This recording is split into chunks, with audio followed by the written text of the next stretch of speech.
तो मूवी शुरू होती है और हम मूवी के कॉन्सेप्ट के बारे में जान पाते हैं, जहां वर्ल्ड अब बहुत ज्यादा एडवांस हो चुका है। आपने ये बात तो सुनी ही होगी कि टाइम इज मनी, यानी कि वक्त पैसा है।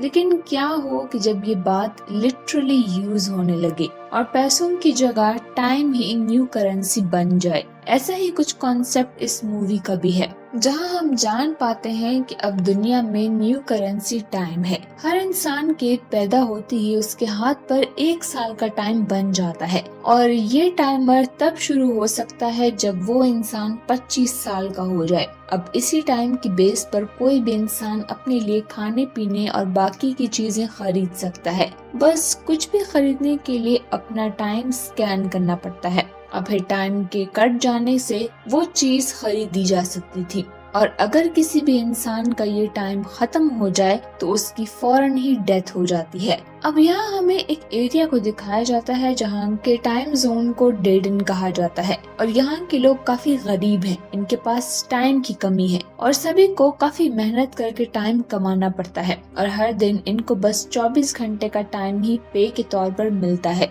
इसीलिए इनको साल के हर दिन काम करना पड़ता है, क्योंकि अगर ये ऐसा नहीं करेंगे तो 24 घंटे खत्म होने के बाद ही इनकी मौत हो जाएगी। वहीं दूसरी तरफ हमें अमीर कम्युनिटी को दिखाया जाता है जिसका नाम ग्रीनविच है और यहाँ लोगों के पास लाखों की क्वांटिटी में घंटे हैं। सीन्स विल नामी एक आदमी पर आता है जो भी उसी गरीब कम्युनिटी को बिलोंग करता है। आज विल की मॉम की बर्थडे है, लेकिन हम देखते हैं कि विल की मॉम तो विल के जितनी ही यंग है, जिससे हम जान पाते हैं कि असल में अब ह्यूमंस की एज 25 के बाद नहीं बढ़ती, यानी कि चाहे जितने साल भी गुजर जाए इंसान 25 साल की ही दिखते हैं। इसीलिए विल की मॉम भी इतनी यंग है। विल अपनी मॉम को कहता है कि आज रात वो उनकी बर्थडे सेलिब्रेट करेंगे, जिसके बाद वो काम के लिए निकल जाता है। वहाँ पहुंचकर वो देखता है कि एक वर्कर टाइम खत्म होने की वजह से मर चुका है, मगर वो सभी अपने कामों पर लग जाते हैं क्योंकि अगर वो अपना काम नहीं करेंगे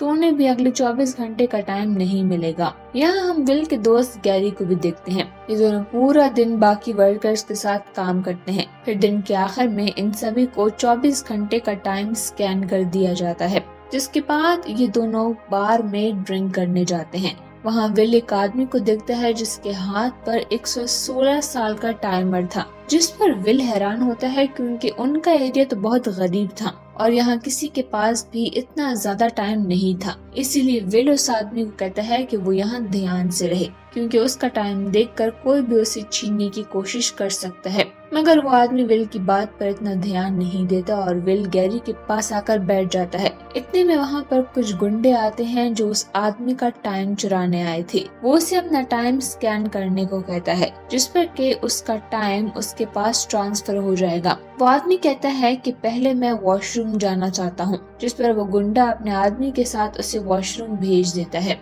विल ये सब कुछ देख रहा होता है और वो उसे बचाने के लिए जाता है और किसी तरह उसे वहाँ से निकाल कर एक बिल्डिंग में ले जाता है, मगर बाहर गुंडे होने की वजह से वो वहाँ से निकल नहीं पा रहे थे, इसीलिए उन्हें रात वहीं गुजारनी पड़ती है। अब वो दोनों बातें करने लगते हैं। उस आदमी का नाम हेनरी है। हेनरी बताता है कि वो एक बिजनेसमैन हुआ करता था, उसके पास बहुत टाइम था, उसकी एज 100 साल से ज्यादा है और अब इस पॉइंट पर आकर वो जिंदगी से तंग आ चुका है, इसीलिए उसने अपना बिजनेस छोड़ दिया और जितना भी टाइम उसने कमाया उसे वो यूज करना शुरू कर दिया। अभी भी उसके पास बहुत टाइम है, मगर उसे समझ नहीं आती कैसे वो कहाँ खर्च करे। तब विल उसे समझाता है कि तुम्हें इस टाइम को वैल्यू करना चाहिए। बहुत से ऐसे लोग हैं मेरे जैसे जो कि इसी टाइम के लिए दिन रात मेहनत करते हैं, जिस पर हेनरी कुछ सोचने लगता है। कुछ देर बातें करने के बाद वो दोनों वहीं पर सो जाते हैं। सुबह जब विल की आंख खुलती है तो वो देखता है कि हेनरी वहाँ पर नहीं है और ये देखकर वो बिल्कुल शॉक्ड रह जाता है कि हेनरी ने अपना सारा टाइम उसे ट्रांसफर कर दिया है।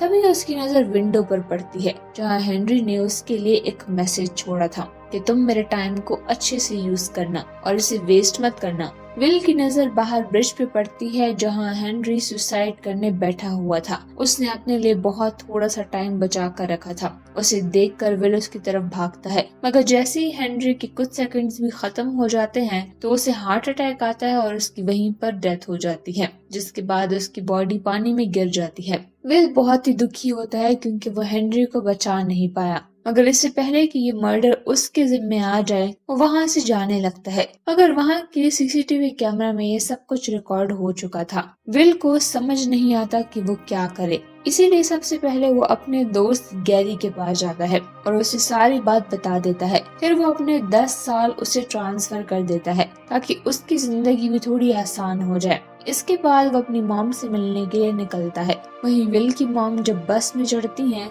तो बस का किराया अब बढ़ चुका था और विल की मॉम के पास इतना टाइम नहीं था कि वो टिकट खरीद सके, जिसकी वजह से बस ड्राइवर उसे बस से निकाल देता है। इसीलिए विल की मॉम भागने लगती है ताकि वो विल तक पहुंच सके, क्योंकि अगर उनका टाइम खत्म हो गया तो वो मर जाएंगी। उधर जब बस स्टॉप पर आती है तो विल देखता है कि उसकी मदर उसमें नहीं है। वो समझ जाता है कि कुछ तो गड़बड़ है, इसीलिए वो भी जल्दी से पहले स्टॉप की तरफ भागने लगता है, जहाँ रास्ते में उसे अपनी मॉम नजर आती है जो उसकी तरफ भाग रही होती है। मगर इससे पहले कि वो दोनों एक दूसरे तक पहुंच पाएं, विल की मॉम का टाइम खत्म हो जाता है और वो वहीं पर मारी जाती है। विल बहुत रोता है क्योंकि आज उसके पास इतना टाइम था कि वो अपनी मॉम को बचा पाए और वो खुशी खुशी रह सकते थे, मगर वो अपनी मॉम को बचा नहीं पाया। सीन चेंज होकर हम देखते हैं कि हेनरी की लाश किनारे पर आ चुकी है, जहां पुलिस उसे इन्वेस्टिगेट कर रही है। यहाँ पुलिस को टाइम कीपर कहा जाता है।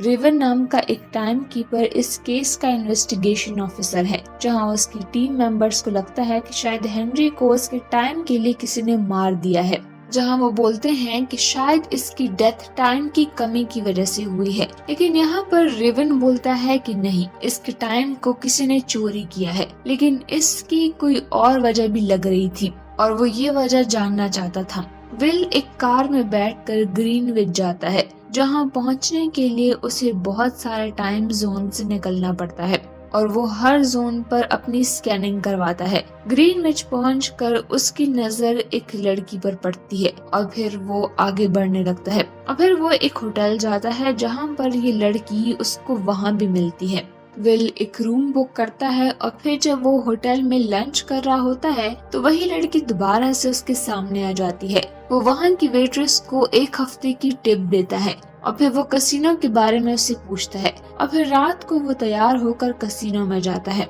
वहाँ एंट्री के लिए उसे अपना 1 साल देना पड़ता है और फिर उसको एक टेबल पर बिठा दिया जाता है जहाँ पर वो पोकर गेम खेलता है और वहाँ पर उसकी मुलाकात फिलिप नाम के एक बिजनेसमैन से होती है। वो उसके साथ पोकर गेम खेलता है। विल अपना सारा टाइम गेम पर इन्वेस्ट करता है, जिससे वो जीत भी जाता है और फिर वो पूरे 1000 साल जीत जाता है। वहाँ पर होटल वाली लड़की भी आती है जिसका नाम समंथा था और वो इसी फिलिप की बेटी होती है। फिलिप विल को अपने घर होने वाली पार्टी पर इनवाइट करता है। नेक्स्ट डे वो एक महंगी कार लेकर फिलिप के घर पार्टी में जाता है, जहाँ पर वो फिलिप की मदर इन लॉ, वाइफ और बेटी से मिलता है, जो कि दिखने में एक ही उम्र की थी, लेकिन रियलिटी में उनकी एज डिफरेंट थी। पार्टी में समंथा विल को अपने साथ डांस करने को बोलती है। वो लोग डांस करते हैं और फिर विल उसको अपने साथ बाहर कहीं ले जाता है। दूसरी तरफ टाइम कीपर को विल का फिलिप के घर जाने की सीसीटीवी फुटेज मिल जाती है और उसे विल के बारे में भी पता चल जाता है। समंथा का घर बीच के साइड पर था, इसीलिए फिलिप उसे स्विम करने को बोलता है। दोनों ही सी में स्विम कर रहे थे। वहीं पर समंथा का बॉडीगार्ड उसे आवाज लगाता है। दोनों वापस से अपने कपड़े पहनकर पार्टी में आते हैं और फिलिप को उनका समंदर में नहाने का पता ही नहीं चलता। पार्टी में रेवन आ जाता है और वो विल को अपने साथ एक रूम में ले जाता है और उससे हेनरी की मौत की वजह पूछता है। विल बोलता है कि उसने ये टाइम गेम से जीता है और हेनरी ने मरने से पहले अपना सारा टाइम मुझे दिया था। रेवन उसका सारा टाइम एक कैप्सूल में स्टोर करता है और उसे अरेस्ट करने का बोलता है, जहां पर विल उन टाइम कीपर्स को मार कर नीचे आता है और समंथा को पकड़ कर कैदी बना लेता है। वो समंथा को अपने साथ बाहर गाड़ी में लेकर जाता है और उसको किडनैप करके वहां से चला जाता है। रेवन भी उसके पीछे आता है, लेकिन विल उससे खुद को छुपा लेता है और आगे निकल जाता है।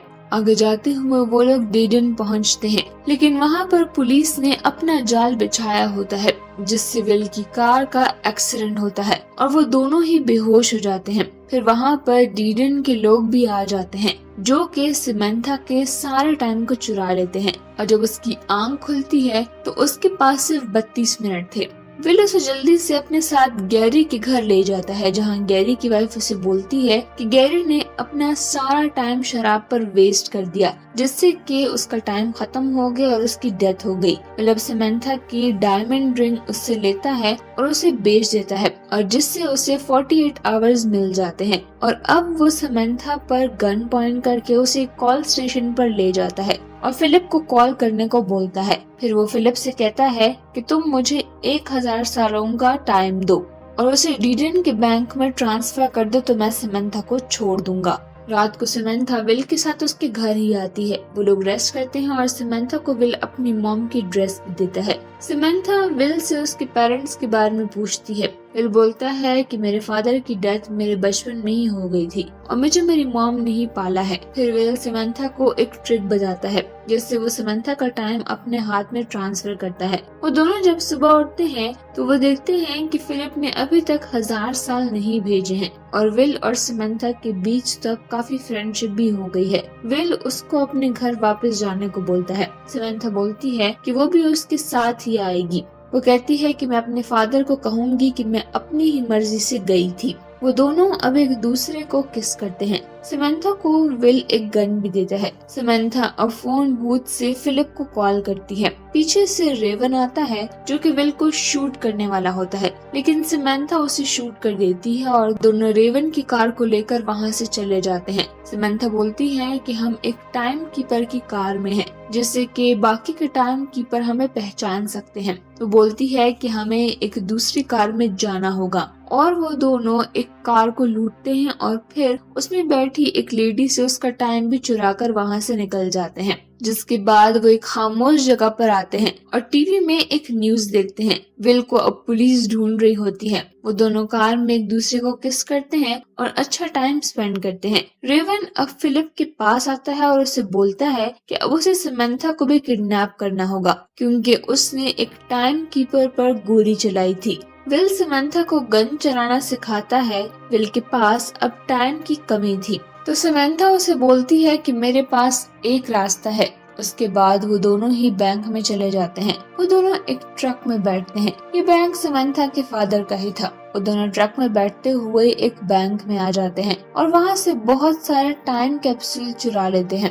विल वहाँ पर दूसरे लोगों को भी मुफ्त में टाइम देने को बोलता है। वो अपना बहुत सारा टाइम गरीबों को दे देता है, लेकिन इतना सारा टाइम आने के बाद डीडन में क्राइम भी बढ़ जाता है। रात में विल और सिमंथा एक होटल में होते हैं। वो दोनों एक दूसरे के साथ टाइम स्पेंड करते हैं और वहाँ पर टाइम कीपर्स आ जाते हैं। वो दोनों अपने कपड़े पहनते हैं और फिर रूम से बाहर आते हैं।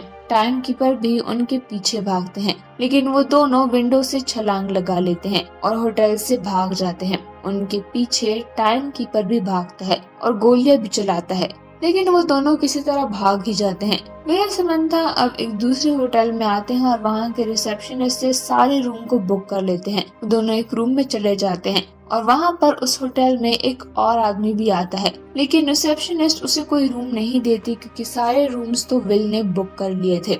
अब सीन शिफ्ट होता है डीडन के एक गुंडे पर, जो कि लोकल बॉयज को जमा करके उससे विल और सिमंथा के बारे में पूछता है। उससे डर के एक लड़का उनको एड्रेस बता देता है और फिर वो अपने साथ और भी गुंडे लेकर उस होटल पहुंच जाता है। वो उन दोनों को ही पकड़ लेता है और गन से उन दोनों को डराने की कोशिश करता है। फिर वो उनको मारने के बजाय एक गेम का बोलता है। वो उसे पंजे लड़ाने को बोलता है।